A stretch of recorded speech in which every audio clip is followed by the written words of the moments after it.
ЕКОВ Кесат порталында әскери қызмет туралы мәліметтерді өзектендіру үшін ЕКОВ Кесат порталында авторизациядан өтіңіз.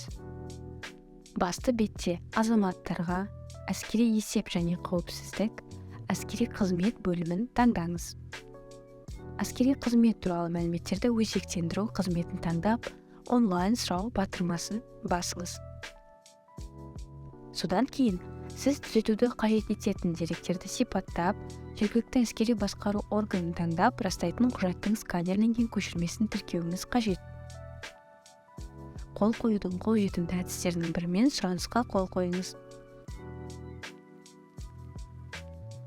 Қызмет көрсету нәтижесі деректерді түзету туралы хабарлама немесе бас тарту туралы дәлелді жауап болып табылады.